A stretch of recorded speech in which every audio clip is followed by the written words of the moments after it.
This is the 3 a.m. conversation that you really want to be a fly on the wall for. This is the Sleepless Knights podcast, hosted by Mr. Lobo of Cinema Insomnia and my producer Paul Sanders of BESTOW TV. Those who listen know it's unlike all those other podcasts. This one is for us night people. We obsess on pop culture, we talk movies, talk shop, get weird, do interviews, answer your questions. We take you to the airport and to the laundromat. Okay, well, sometimes we get lost, but we promise you that we will go where no podcast has gone before. Dare you put down as little as $1 American and support our next show. We're getting it ready for you now. All you can hear for $1 or more an episode. Please join us on Patreon. Patreon.com/Sleepless Knights Podcast. All one word. SLEEPLESSKNIGHTSPODDcast. Only one D in podcast, even though we emphasize the odd in our pODDcast. We want normal people with real jobs to find us. Sleepless Knights Podcast on Patreon. Attention Sleepless Knights. Thank you for consuming this OSI 74 product broadcast, live from the Black Knight satellite. For optimum performance and safety, your host, Mr. Lobo, asks that you please listen to these instructions carefully. When in a hospital or other healthcare facility, observe the restrictions on the use of electronic devices. Switch off before boarding an aircraft to prevent interference with communications systems. Do not operate this device in the presence of flammable gases or fumes, chemical plants, or where blasting operations are in progress. Always listen hands-free while driving a vehicle. Failure to observe these instructions may lead to immediate termination. It's time now for the show to begin. Thank you. Have a very pleasant evening. You're not dreaming. You're listening to the Sleepless Knights podcast. I'm your host, Mr. Lobo, and my producer, Paul Sanders of BESTOW TV. I'm not exactly what's up with Paul at this moment, but this is an interesting weirdness that's going on in the world. We're now in the neo mega micro metropolis maximum, with the Abes and the Apes trying to discover a cure for this world crisis we're having with chronic diarrhea. Aren't we all? Yeah. They've entered a race for space, but not outer space, Paul, city space. So they're trying to destroy each other's cities with a blatant disregard to science. They're entering what we're calling the first kaiju war, okay? And they want to know who will make the first giant monster. It's a race to make the first kaiju. So the apes are working on an enlargement ray to make an enlarged gorilla, sort of like a King Kong, I guess. So far, the tests have made them 10 feet, which is weird to see a gorilla with 10 feet. Looks more like a tarantula. Oh no, I guess that's 10 feet tall. 10 feet tall. So it won't take long before they, make a big enough Kong to be considered a kaiju. Meanwhile, Paul, the Abes are utilizing cloning and pseudoscience, the important art of pseudoscience, to make a giant Abe lizard hybrid. And so far they've been able to outdo the apes by 2 feet. Now hold on a second. Now are they actually going to be making are they getting seamstresses to make the hat and and a huge axe too? Are they going to give him something to defend himself? I mean, he would have. What do you think? He would have an axe? Is that George Washington that has an axe? Don't they all? Every president has an axe. Because they do have something to grind, right? That's true. A stovepipe hat, like a giant stove, maybe made out of a smokestack or something like that. An actual stovepipe hat? Maybe. I don't know. and then like string tie and a frock coat. Right. Now, now you think, if the apes are making the enlargement rays, why don't they just make like giant bananas? Feed the entire population. Yeah, I said, well, that too. If you made a giant banana, I mean, you're definitely going to need some giant bananas if you're going to make a giant ape. Maybe one led to the other. Maybe it's like, well, we already have the giant banana. Now maybe we just need the giant ape to go with it. Which came first, the giant banana or the giant ape? Yeah. Anyway, so they're introducing radiation and nuclear tech, and they're going to try to keep enlarging their Abezilla to match the Kong. Now remember Miss Mittens, right? Who? Never mind. She used to be on the show. But she's. I never met her. I don't recall her ever being on the show. How many episodes? She always forgets you too. Anyhow. People who listen to the show know that Miss Mittens now has a gorilla body, and then she's excited, of course, by the advancements with the giant ape. Whereas Robana, who now is a ficus, is shivering in her leaves, which, she might not actually be shivering. That might just be a passing breeze. We're not sure if she really cares or not. Anyway, that's not very exciting. People making giant monsters. What I think is really exciting, and what the listeners want to hear, Paul, is what we're doing behind the scenes, how the sausage is made, how we make this entertainment for you, this top-notch, well thought out, clear as crystal entertainment that we provide. Don't you think? Oh, I'm sorry, I wasn't listening. I was listening to a different podcast. Go ahead. Can we start all over? No. So what I think a lot of people don't realize, Paul, is that when we're doing this, that 90% of what we're doing is not what we do. Right. I mean, and by saying that, it's like, Mr. Lobo's licking a lot of envelopes and answering a lot of emails. I stopped licking the emails. That wasn't working out. There was social media, all my times fielding questions. Boy, my fans are depressing. I'm trying to lift their spirits, and, half the time they're bringing me down. So that's tough to deal with. And I mean, speaking of emails, how many emails have we gotten about Romana now? We do get a lot of emails. Then what they keep saying, which doesn't make any sense, is that we're just doing a brain transference. It's not a brain transference. They're not switching bodies.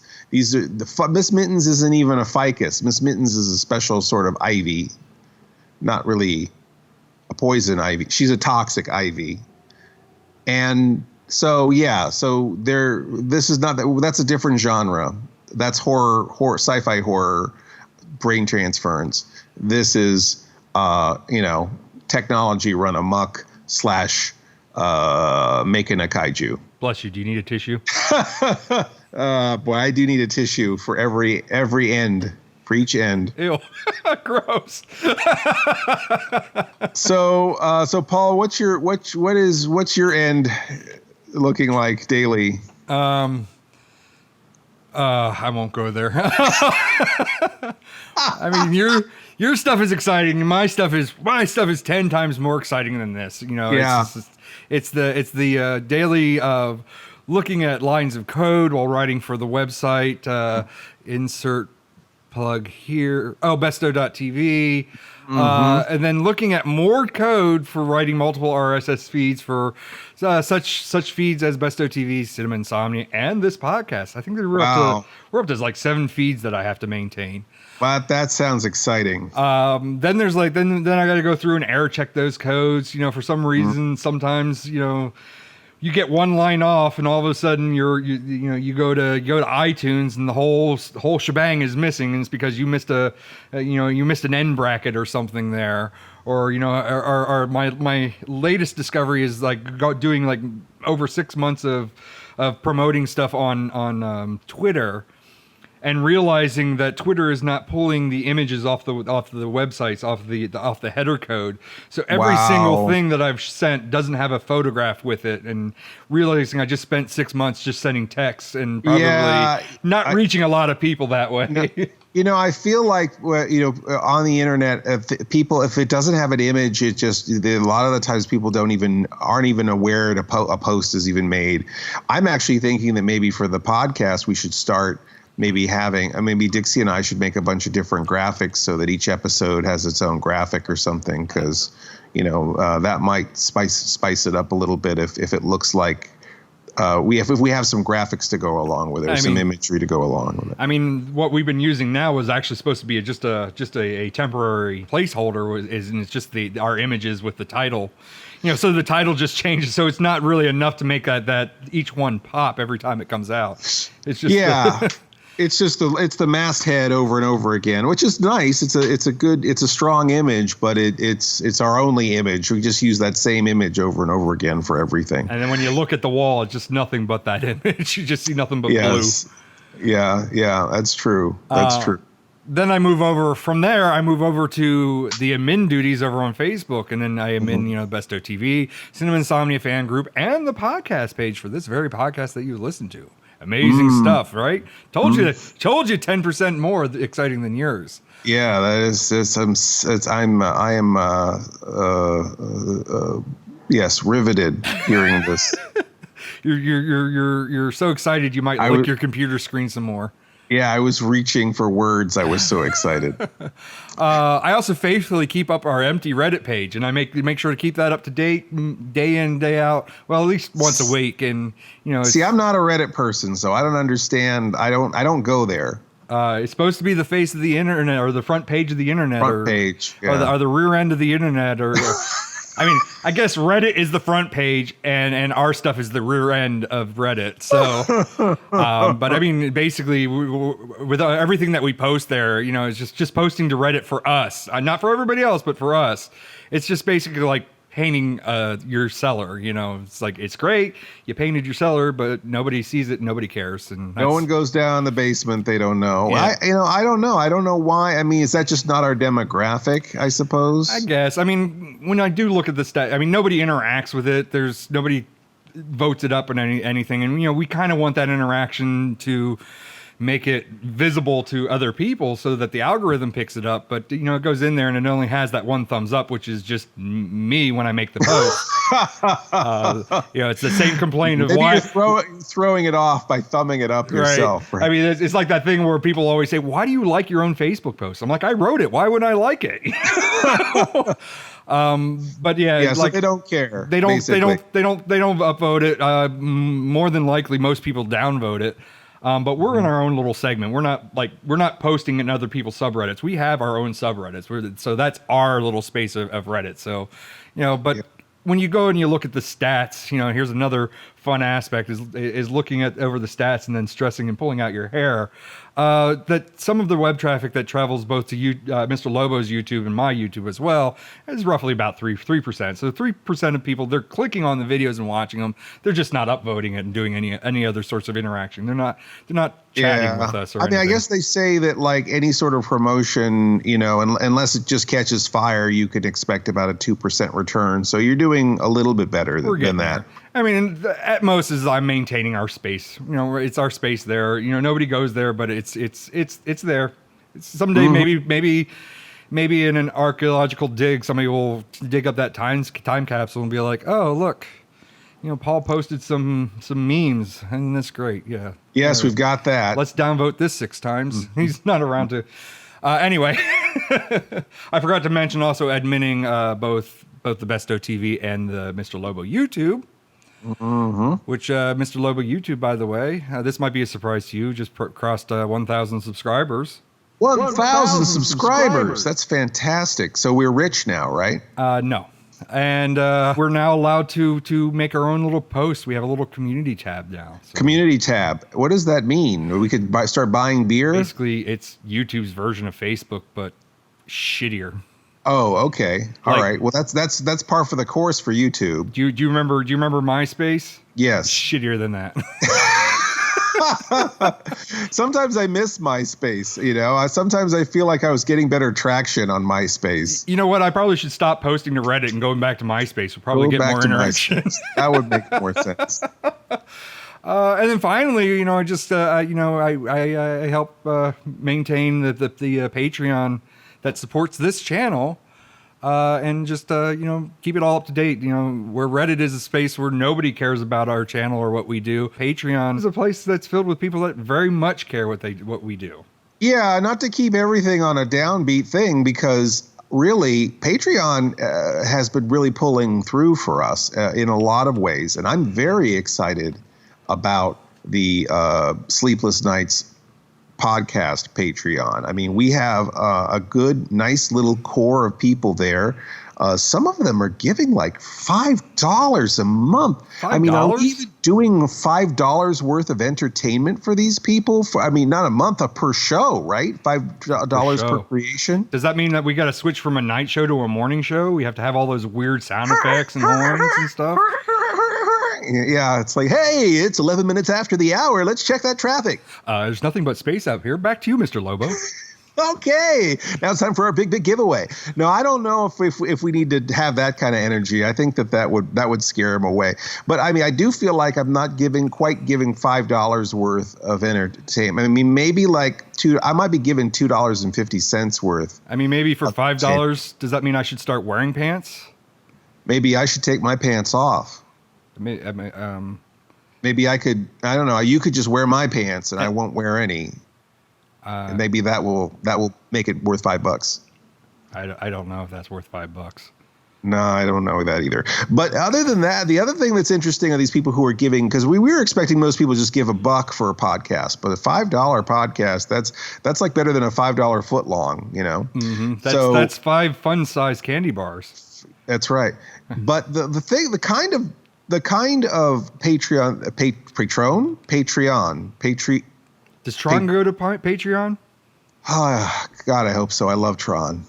Can we retire this bit now? Because Can we retire that joke? That used to be at the beginning of every podcast. I miss it, but since we switched over to the new podcast or to the new Patreon, that we kind of lost that joke now. So yeah. What I was going to say about it is that we've got a certain kind of patron that is supporting all three: Cinema Insomnia, Outer Space International, which is for the channel OSI 74, and now Sleepless Nights podcast. So like people like Lorraine, we're calling her a triple threat because she is supporting all three.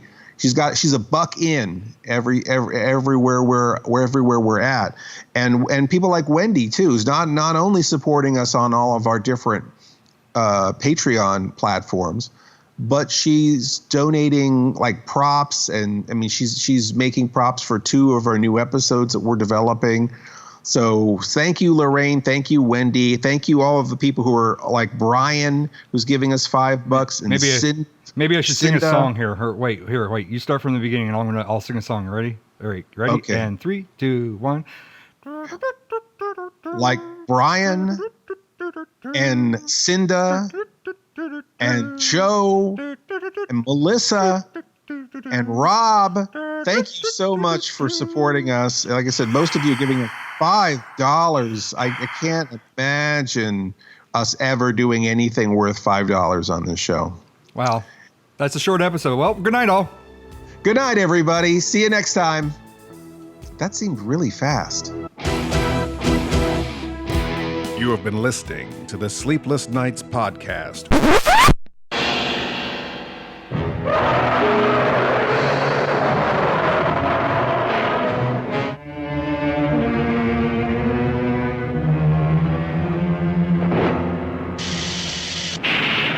X があればどこの国よりも早く安くしかも威力のある核兵器が作れる。北極のこんなところから世界征服の1ページが始まるってわけね。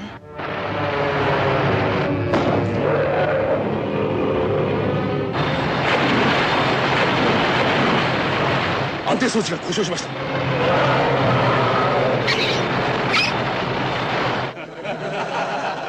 もう一つ質問します。今度はキングコングを生け捕りにするんですか？ニューヨークへ連れて帰ってまた壊されたらどうするの？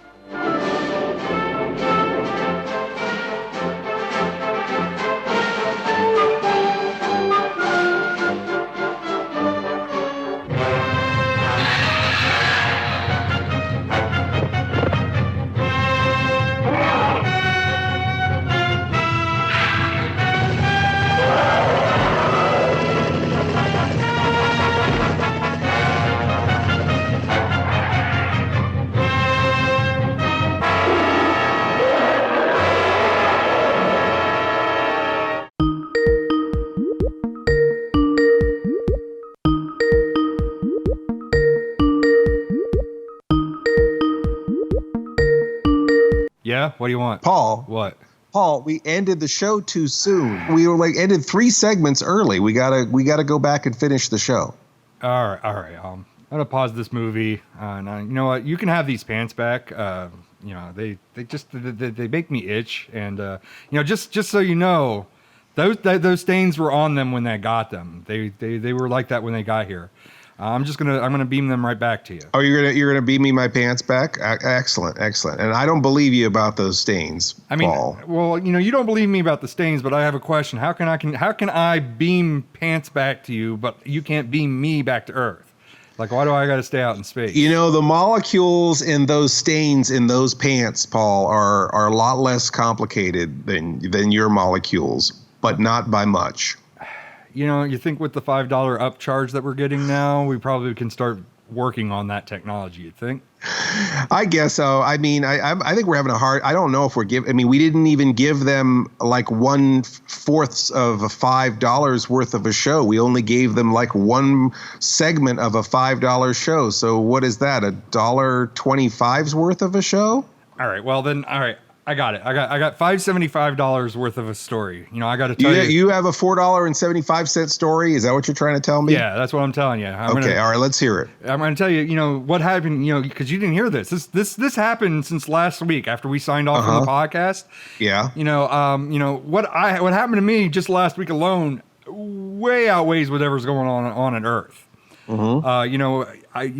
As the viewers know, we were all doing the virtual diner. I was eating at the virtual diner at the edge of the universe, and when we signed off and the bill was paid, I had left the shop, got back in my pod, and apparently I was being tracked and captured by, ready for it, space pirates. Space pirates? Are you serious, Paul? Space pirates captured your pod. Yeah, and I'll tell you what, they do not look the way they do in movies. I mean, they're not cute talking raccoons with sass. Mm-hmm. They are not sentient trees. They aren't one-eyed, hook beard, or peg-legged. Well, I mean, some of them had like 4 peg legs, but they had like 8 legs. But they didn't have one peg leg like they're depicted in the movies. But anyway. As they were all like kibitzing on what they were going to do with me and see what I was worth. They thought that maybe they could sell body parts on the black market or something, on the black beard market. And I saw an opportunity and I seized it. Mm-hmm. And I made my way back to the pod and I escaped. Wait, Paul. What? Not a pod, right? It's okay. I made my way back to my pod, and I escaped into space where I crashed into a nearby planet. Maybe you heard of it. S31 PR34. S31 PR34? Yeah. You were on planet S31 PR34. Yeah, what does that mean? That was the planet you landed on, S31 PR34? I'm pretty sure that's what the big sign said. It said, "Welcome to S31 PR34. Oh, wow. What does that mean? I don't know. I've never heard of it. Anyway, I made it to a nearby cave, and I was hiding out from the space pirates. Yeah, space pirates. You have to say it like that, right? No, I did it better. Space pirates. Yeah, you're right. I kind of like your version better. That's actually not too bad. But yeah, there was something much worse in that cave. Yeah. What's that? What could be worse than space pirates, Paul? Seriously. The space herpes. Oh, well, that is terrible. But actually, Paul, it's herpy. It's a space herpy. If you've seen Ice Pirates, it's a space herpy. And if you have more than one herpy, it's still a herpy. It's like having a herd of deer or octopi. It's like one of those things. So, like, if you have Herbie the Love Bug and you buy a second Herbie the Love Bug, you just have a bunch of Herbies? You have a fleet of Herbie. Okay. Mm-hmm. So, okay. Good to know. The herpes, not the Herbie. The herpes cat. The herpy. God the herpy. Damn it, the Paul. herpy. The herpy. Will you listen to me? The herpy. I'm trying to listen to the herpy, not Herbie. Herbie didn't capture you. He didn't go bananas. He didn't take you to Monte Carlo. Listen. The space herpy, right? You weren't there. Herbie could have been there. oh, all right. I wasn't there. But he wasn't. It was the space Herbie. Okay. God damn it. And what did it do, Paul? Tell me. It wasn't it. It was a bunch of. It was them. It was a bunch of them. Apparently, herpes doesn't exist. It's a herpes, but there was a bunch of them. There was more than one. They captured me unharmed and dragged me off to the gladiatory arena. Oh, wow. That's interesting.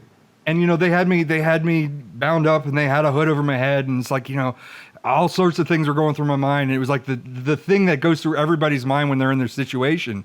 What was Cinema Insomnia like before 2017? You know, I'm glad you asked me that, Paul, because I was really getting bored with your story about the Herpy and the space pirates and all that. I mean, nobody cares about your day-to-day humdrum life, Paul. But as far as Cinema Insomnia, before you came along, and I think we'd have to go way back because I think people need to understand that the show Cinema Insomnia started at KXTV, which was an ABC affiliate in Sacramento, California.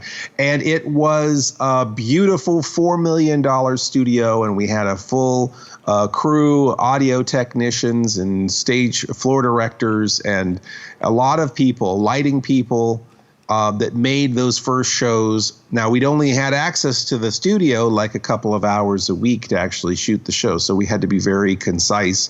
I worked there at the TV station, and they only allotted for a certain amount of time. When the show was put on hiatus at that station, we were on public access for a while, and then I ended up starting to produce the shows myself because I wasn't allowed to use the TV station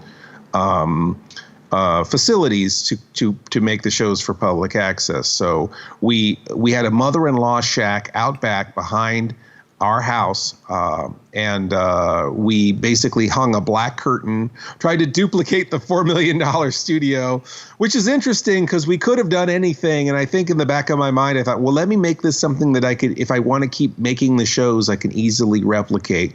So we kept it really simple when we had the more expensive studio, which made it more possible for us to continue making the show. So we had the mother-in-law house that we turned into a studio. And it was just a black curtain and a rocking chair in a spare house. Not to get into my personal life, but I got divorced, and so I did not have the house or the mother-in-law shack available to me anymore. And a lot of the episodes shot for UA. We had a contract with UATV to make 28 episodes, and we were on KTEH in San Jose. Most of those episodes were all shot in different places with different directors. So some of them were shot in a pool house, some of them were shot in an apartment building, a front room, a spare room, any place where you could, a warehouse, any place where you could hang a black curtain and shoot a show. For the most part, we did do a live show in studio at KTEH for the pledge drives. But for the most part, they were shot in different places. And then finally we got to Zombie TV. I was contacted. I got a phantom phone call from a person who worked at LG, and they had some insider information that that Roku was going to be the next big thing, and they wanted to be firstest with the mostest. You're not falling asleep over there, Paul, are you? Huh? What? No, I'm good. Go on. They wanted to be firstest with the mostest with a new Roku channel. So he basically said that Zombie TV was a channel that he was sort of associated with, and he wanted me to talk to the people who ran that channel. And that person ended up leaving the channel, probably because if you're working for LG, which makes televisions, you shouldn't really also be involved with the TV channel. But anyway, that being said, I'm just getting myself in deeper and deeper trouble with this one story. That being said, that we worked with Dale at Zombie TV. We had a great time making shows. They had a wonderful studio in Manassas, Virginia. That was a giant hangar that was turned into production facilities, and they were excellent at making and set designs and buildings, props, and all that kind of stuff. And we had a full crew and a full studio once again with at Zombie TV, and those episodes looked beautiful. But then they sold the company once Roku did boom. They sold the company, and then the channel closed their doors, and so Dixie and I once again needed a new home for Cinema Insomnia and a way to keep producing them. So we decided to go back to producing them in our house again. And we started our own Roku channel called OSI 74, which stood for Outer Space International. And the premise in my head was that, now the whole world is our TV studio, right? And maybe the universe. So we started promoting it, and I made a bunch of flyers and things and started doing conventions. I got one of those flyers. Yeah, and I think, what was that? 2015 perhaps? I believe so. There's some young chap who at that time was going by BESTOW Productions, who was sharing a table with a comic book salesman. Happened to go and shoot a small interview and a segment with some jackass named Mr. Lobo. Mr. Lobo, yeah. Yeah, I know that guy. So after the interview, and you were making cosplay videos at that time. Right, and then we were doing interviews as well, yep. And then at some point we decided on collaborating. I'm not exactly sure why we started collaborating. But I know that you had asked me to do a voiceover for one of your videos. Right, you did a voiceover and you provided some artwork that we used. The return of the cosplay that came from hell in 3D. Oh, from the makers of Don't Tell Mom, right? Or what is it? Don't Tell Mom the cosplays from hell, and Bride of the Son of the cosplay from hell, something like that, right? We should make shirts of those. I would want to. I think that would be a nice shirt. Maybe I wouldn't wear it in public, but I'd probably sleep in it. Most won't. Return of the cosplay that came from hell in 3D. So we did the voiceover, and then I think that I don't know. I think it was sort of a trade, right? You did some camera work for us. And I think that you had actually made a lot of the original graphics that we use in the channel on OSI, like the ratings, whether it's TV PG or TV 14 or TV MA. I had made, Paul, are you even listening? I'm sorry, what? Hold on, I'll stop this movie again. What? Go ahead. As you're saying. You had made the original ratings. I think I did the graphic portion of it, but then you added the film look and the music to the ratings. And then we used to have these banners because I think we thought we were going to have, originally we wanted to have a 24-hour-a-day streaming kind of channel, a live streaming channel. So we had things like Saturday and Thursday and Friday and Up Next. Mm-hmm. And it was just like a lower third where the words would have a gleam that went across them. And then you had devised a way to make that gleam happen. Right. It was I made you provided all the stuff, and I made the template and just kind of sent you just that lower third with what's called an alpha channel, and you just kind of plop that on whatever you needed. I mean, it's still in use. You still have some stuff that's on there. Oh, it's all over the channel. Yes, we still use it a lot because I like that feel of a TV station where certain shows have associations with certain days, even though the programming is on demand. I like to think of it as like Taco Tuesday, right? It's like it's a serving suggestion.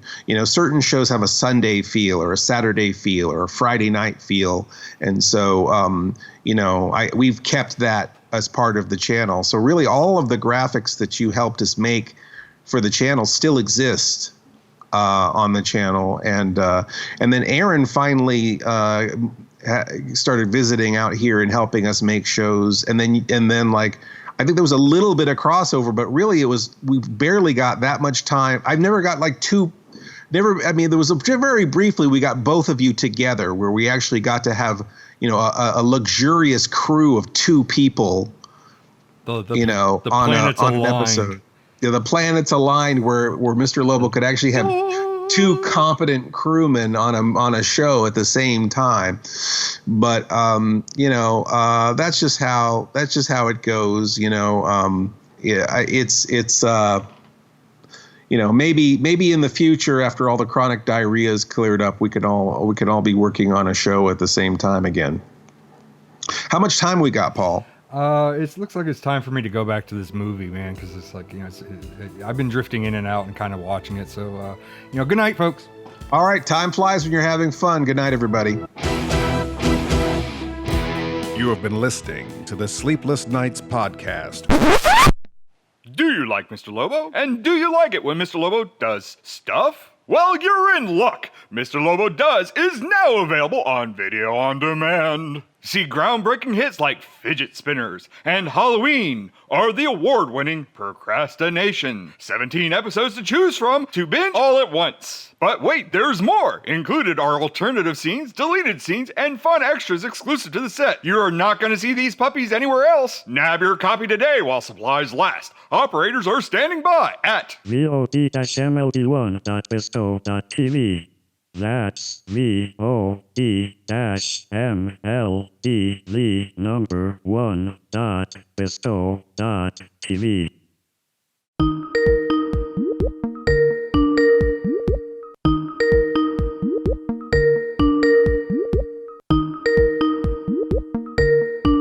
What do you want? Paul. What? Now, we didn't finish again. I mean, we only did like half a show. Now, I know you were captured by, pirates or something? Look, wait, before I even get into any of that stuff, Yeah.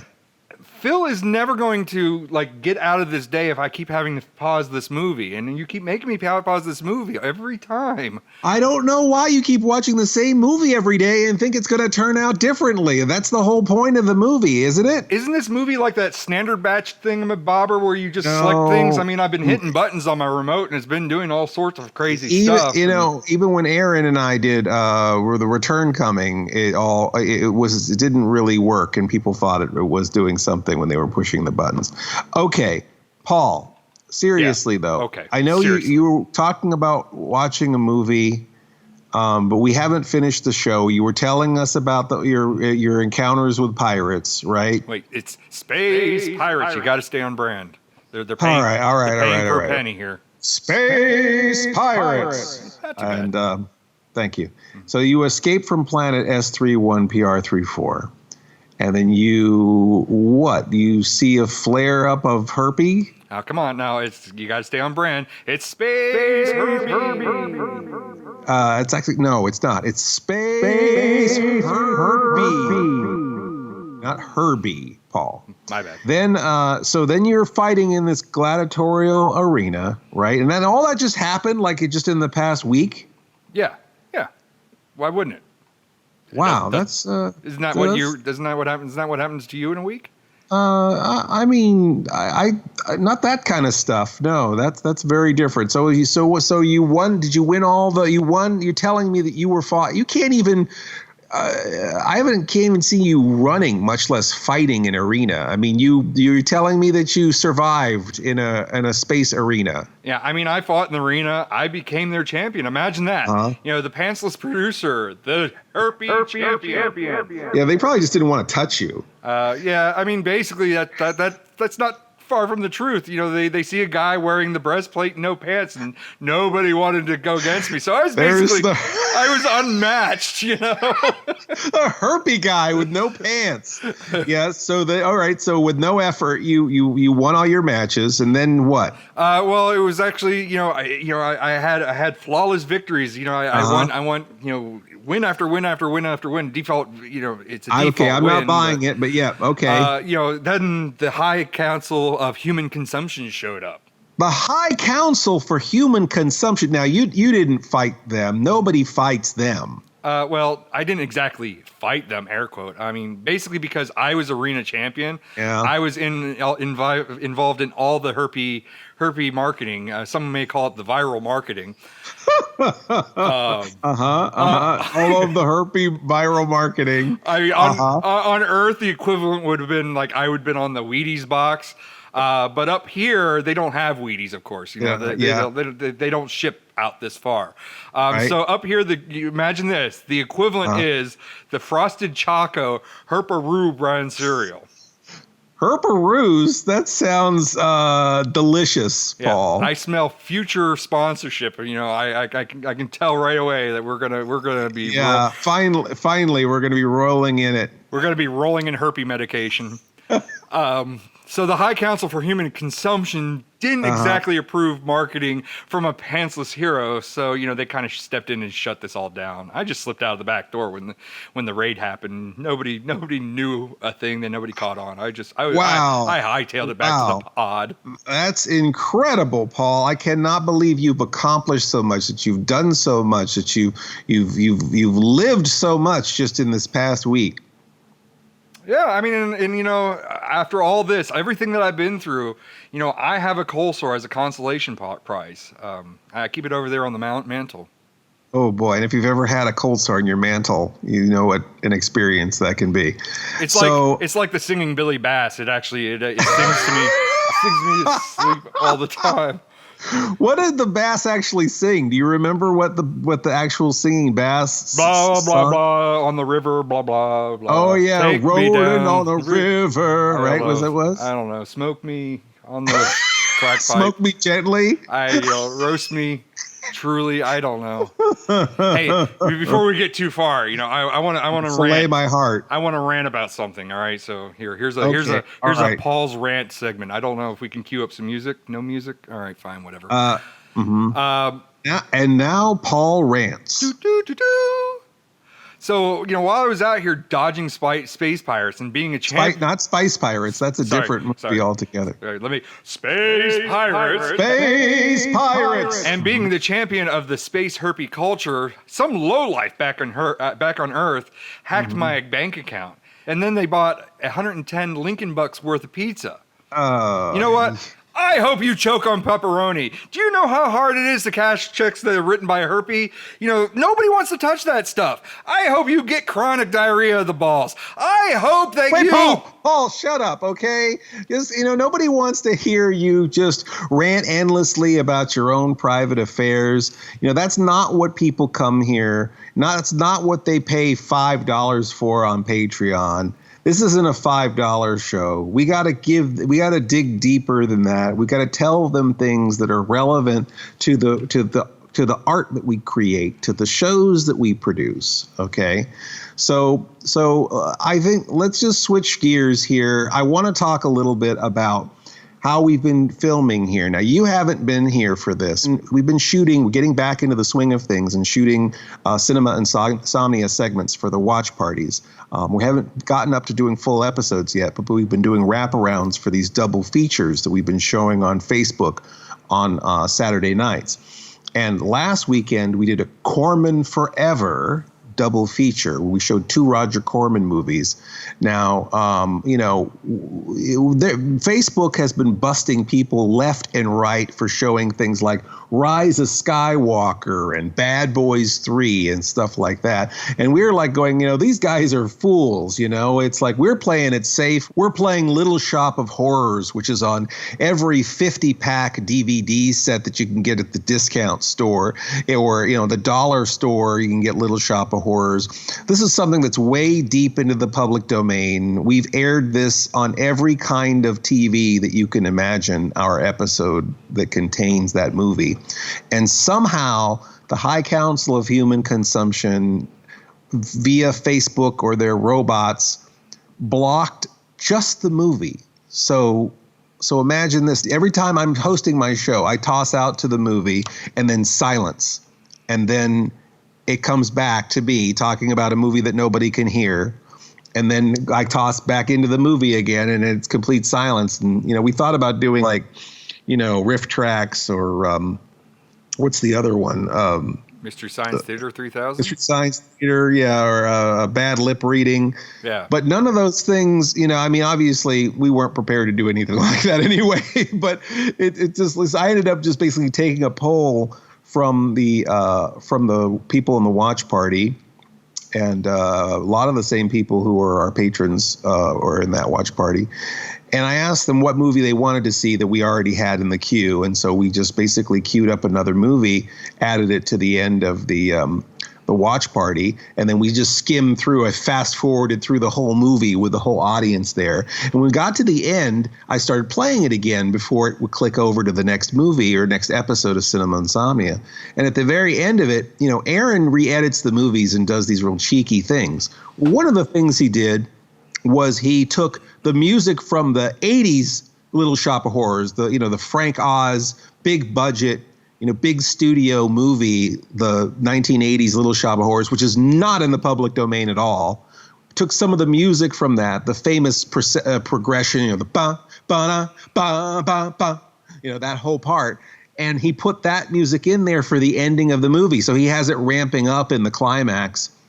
And just right where it's ramping up, this music we have no right to use whatsoever, you can start hearing everybody's voices again. Whatever bot that was keeping everyone from hearing the movie, reverted, and so in this part that's completely illegal, we're hearing the movie. That just shows you how ridiculous all of the copyright stuff is. But then after that was over, we clicked into the next movie. So anyhow, High Council of Human Consumption, good job, keeping us from showing this public domain movie, but totally allowing us to lift music from the 80s musical. I don't know. Doesn't make any sense. I mean, it probably all boils down to waveforms and all that other stuff, because it's like, if you watch a lot of the stuff that actually comes out online, sometimes they'll speed it up or slow it down because it seems like the High Council may have gone after them. So they do this to skirt around this stuff. Sometimes when they'll nail images too, so sometimes they'll mirror flip the images. But you shouldn't have to do that for something that's essentially parody or something that's a public domain to begin with. I mean, sure, and our presentation is always satirical or for parody or for educational purposes. We're not making any money, certainly, on any of it. A couple weeks ago, when we were preparing for one of the podcasts, we did the one of the jokes in there with Groundhog's Day, and we included the entire event of Groundhog's Day 2020. When they're actually ripping that little weasel out of the ground and making it talk like a puppet. Guys with the top hats, right? And you're watching the movie Groundhog Day, and that's all there. And then at the very end, it clicks, and then you hear the Sonny and Cher music, and then.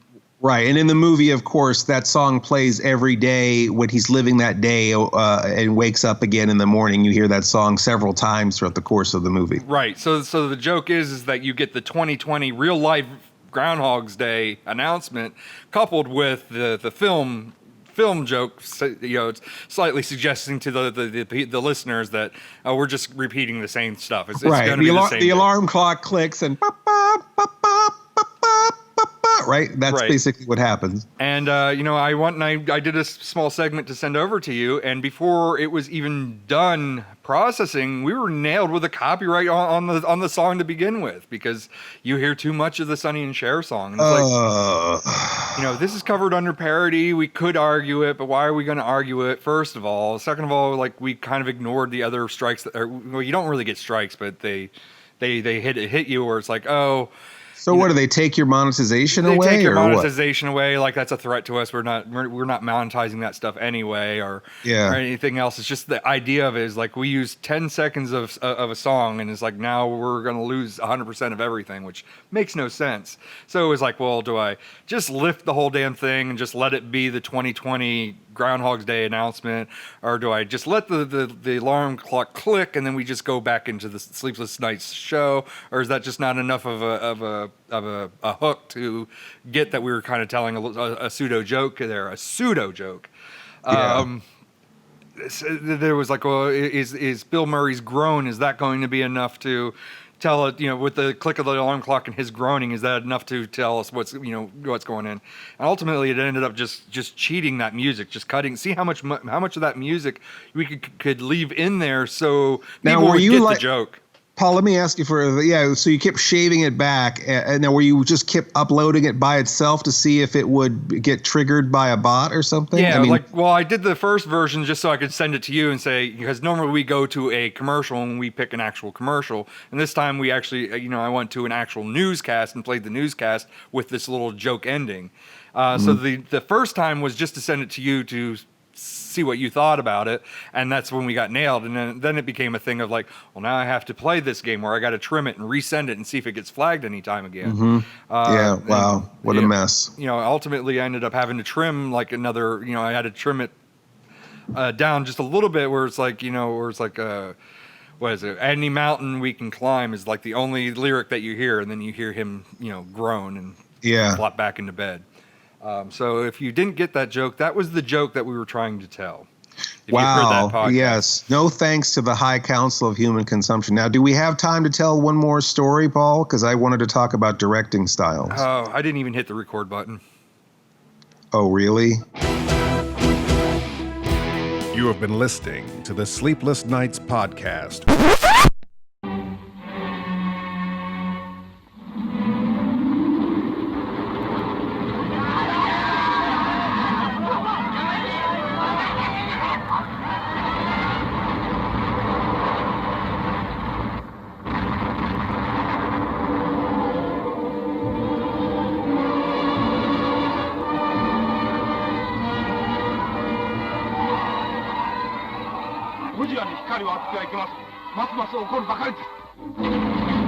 万年前に生息した自爆の大怪獣ゴジラ。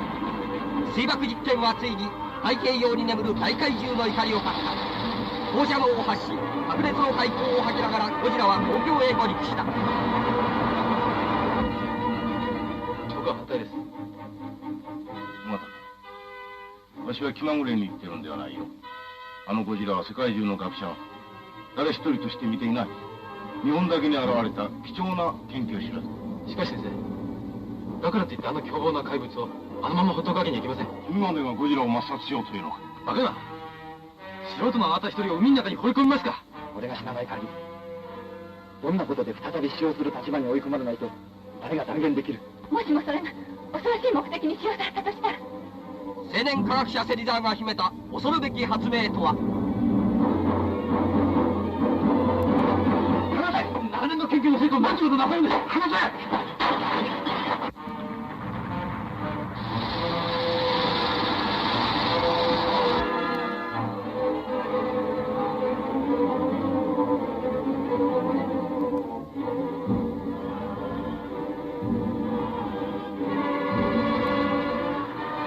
近代兵器を装備し続々と出動する陸海空の精鋭。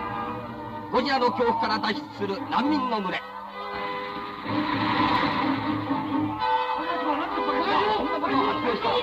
ただでさえうるさい国際問題が一体どうなるか。あ、わたく頼むよ。はい。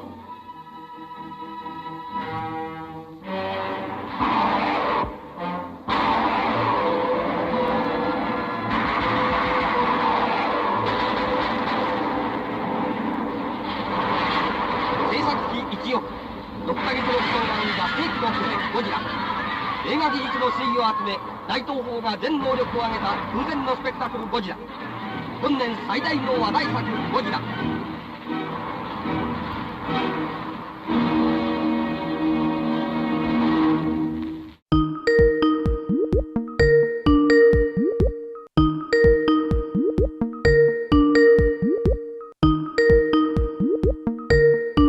Hello, Paul. What do you know? What do you want? Look, I feel bad about that last segment. You know, let's try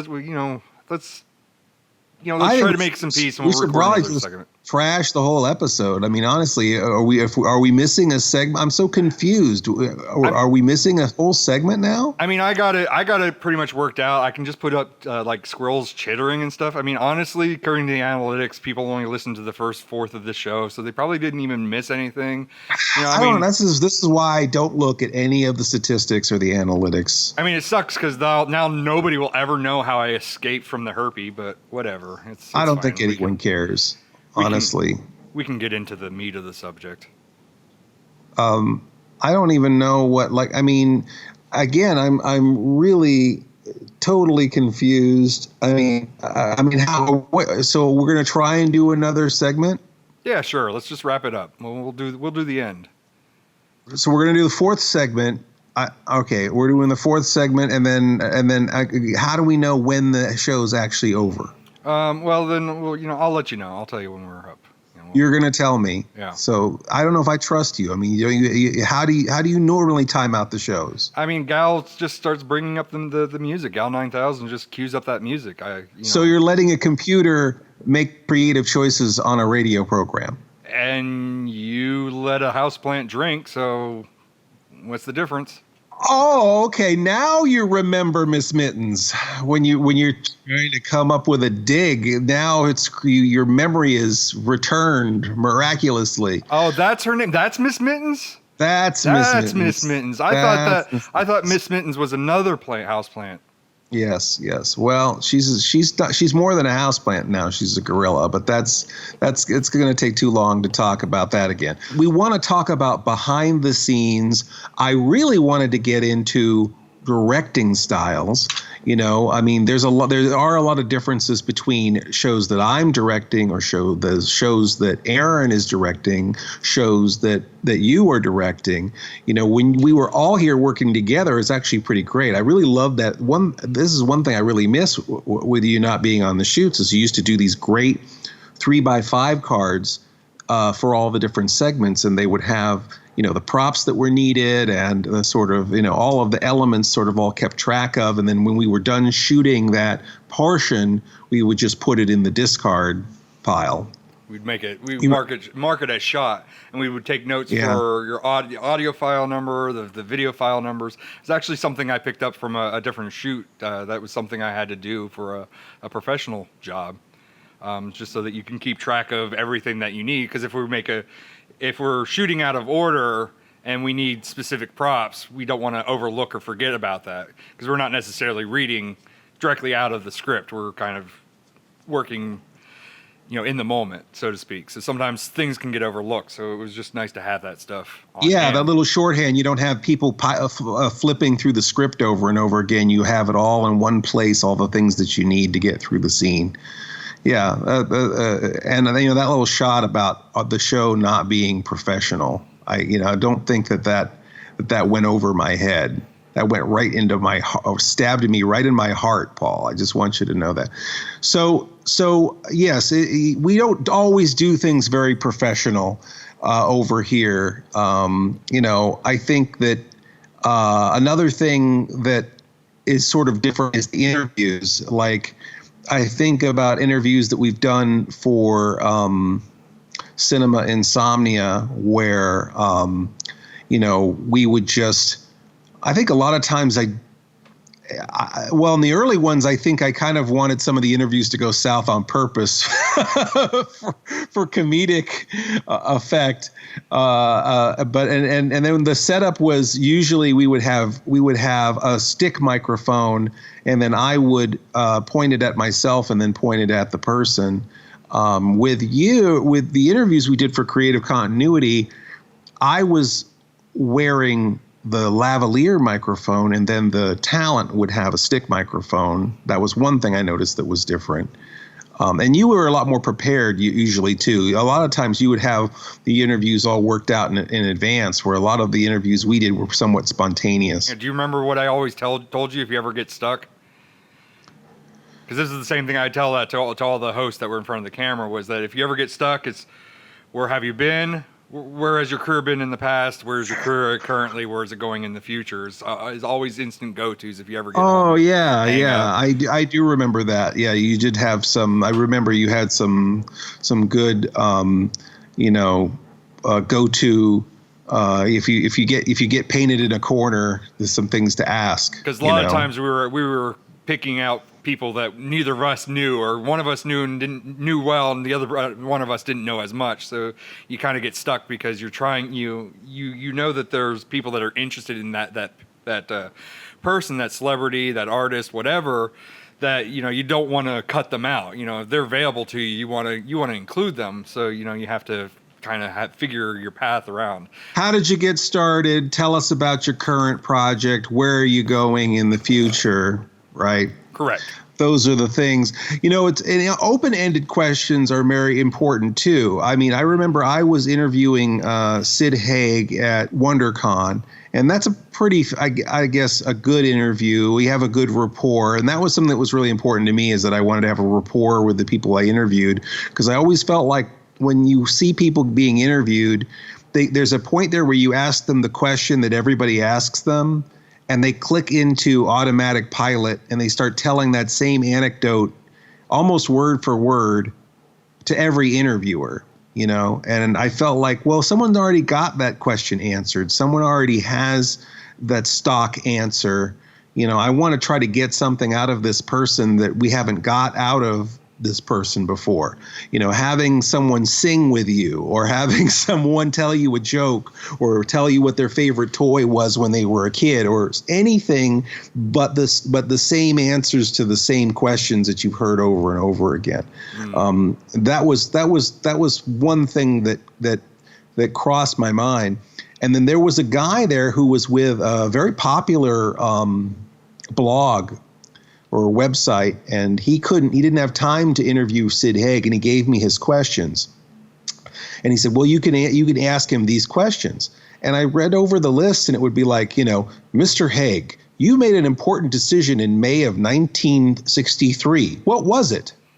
And it's like, well, you're answering a very specific question that you already know the answer to, or you wouldn't ask it like that. You know what I mean? Right. You worked with this guy in 1972. What was it like working with him? What kind of person was he? Those kind of questions. That's another one that I think is really funny too, because it's almost like, what was it like working with this more interesting person, right? Well, I'd rather be interviewing Steven Spielberg. What was it like to work with him? Right. So that's another thing that I always try to do, is to keep the questions relevant to the person, specifically, and not trying to goad them into talking about somebody else who's more famous or more notable, I think, unless it seems like they want to take it there. Usually they'll try to take it there. On a few occasions, we did it because we knew we were going to interview the opposite person. So we were going to ask the exact similar question to that person. So we got both sides. So like when we go and we interviewed Lloyd Kaufman, we asked, what was it like to work with the Angry Video Game nerd? What was it like working with James Ralph? And if I fast forward when we get to James Ralph, well, what was it like working with Lloyd Kaufman? So you get both sides of their stories in two adjunct episodes, which was kind of a fun, but it was never something to fall back on. And we kind of generally tried to keep interest in their career. It was about them. It was about putting the spotlight on them, not who they worked with. Yeah, and to really try to develop a rapport with that person, and to have a conversation. At least that's what I try to do, is have a conversation with them where they really feel like there's some give and take, and that the person is really interested in what their answers are. I think that, I think of the things that we've interviewed people. I mean, I had Neil Adams tickle me, for God's sakes. Something we thought never was going to happen. I didn't even think we were going to get that interview. No, I thought that guy was going to kick my ass. And somehow he ended up tickling me at the end of it. And we've sang songs with celebrities. We had Paul Freeman sing a song with us, we had, there was so much hilarity and shtick with Colin Baker. I mean, there was so many things there that wasn't business as usual. We really kind of got to experience something with Dak from Star Wars. Empire Strikes Back. Yeah. I mean, we're sitting back to back like we're in a snow speeder trying to conduct an interview. Who suggested that? Who's responsible for that one? Because I wasn't there for that conversation. I just look up and you're both back to back. I think I suggested it. Yeah, I did suggest it. But again, I feel like the fact that he did, to find out whether he was willing to do it and then to actually do it, I could tell that he was having fun and that I was having fun. And sometimes you interview someone and you can tell they're not having fun. Like, Mr. Lobo for me is not as much of a character as it is a spectrum. Right. And sometimes when I'm interviewing someone, I can tell how much or how little they want to play. And so sometimes I'll be more in character and a little more, like the sillier Mr. Lobo. I'll be a little more like that. And then sometimes I'll interview someone and it's like, oh, okay, no, I need to kind of really dial this character in and really try to talk to this person and have a serious conversation. So there are some interviews, when you're trying to get information from someone and you're being silly and you can tell they're guarded, then it might be the wrong tact. You might need to be more down to earth. So I try to kind of really try to assess the temperature of the room and the person I'm talking to. Like I said, in some of my earlier interviews, I kind of just let them go off the rails on purpose because I just thought it might be entertaining. But as I got a little more mature, I didn't really want to nuke every interview. That there wasn't really something that. I felt like I wanted the celebrities and stuff that we interviewed to feel supported. They're doing us a favor ultimately by letting us interview them. It should be a give and take. They should feel like they're being promoted and supported. And obviously, you're entering into a relationship with a person, and you don't want them to feel like you're going to make them look bad. So it is kind of important to me, if possible, to get a little pre-interview with them before the cameras roll, so they know where you're coming from, that you're both kind of moving the same direction. And I hear the music starting to queue up and stuff. I think Gal's starting to queue us up some music, so it's almost. Come on, Paul. I'm not going to fall for this again. I'm sure we've got plenty of show left. Plenty of show. It's not over yet. But it's not. I think we've got a whole segment's worth. I feel like we missed. I think we've got a whole lost segment. So we probably are like 12 minutes under at the very least. But we've already gone 12 minutes over just on this segment alone. So we I don't think so. No, I don't think so, Paul. I think there's still plenty of show left. I don't know. I mean, Gal's not backing off from this music cue. I'm not saying goodbye. You have been listening to the Sleepless Nights podcast. This just in. The Abes have now generated a 140-meter lizard Abe hybrid. He didn't retain his intelligence and is rampaging through the city. Seconds later, the apes have made their breakthrough, and there's also a giant gorilla, but it seems a bit more laid back, opting to drink and lazily lay in the park while snacking on humans like bonbons. Wait a second. That's Miss Mittens. Oh! Shut up, Paul. You know who that is. One more news brief coming in. It seems that on the West Coast, a gigantic ficus has appeared as well. Well, because of course it did. You have been listening to the Sleepless Nights podcast, or should we say, pODDcast. pODDcast. Emphasis on the odd. Our theme is by Mars Homeworld at Dead House Music. Our opening announcement is by Ophelia Necro. She does a radio show called Suicide Watch. And you could reach Mr. Lobo at cinemaInsomnia.com, or find me on YouTube, YouTube/Mr. Lobo. MISTERLOBO. Mr. Lobo on Facebook, Facebook/MR.LOBO, or on Twitter, at Mr. Lobo, MISTERLOBO. Or you can find myself, Paul Sanders, or better known as BESTOW TV, at BESTOW.TV, on YouTube /BESTOW TV, on Twitter at BESTOWPROD, PROD, and on Facebook, BESTOW TV. If you want to place an advertisement with this podcast, and gosh, why wouldn't you? We could be talking about you right now. Contact us, Mr. Lobo at CinemaInsomnia.com. That's MRLOBO @CinemaInsomnia.com. Or support us on Patreon. Patreon supporters get to hear this podcast before anyone else, and a lot of other great stuff, right, Paul? Sure. Doesn't get it better than that, right? So come join the fun at patreon.com/Sleepless Nights Podcast. That's patreon.com/Sleepless Nights Podcast. Please stay up with us next week for another Sleepless Nights podcast. Or should we say, pODDcast. pODDcast. The best thing about being an insomniac is never having to say goodnight. Good night.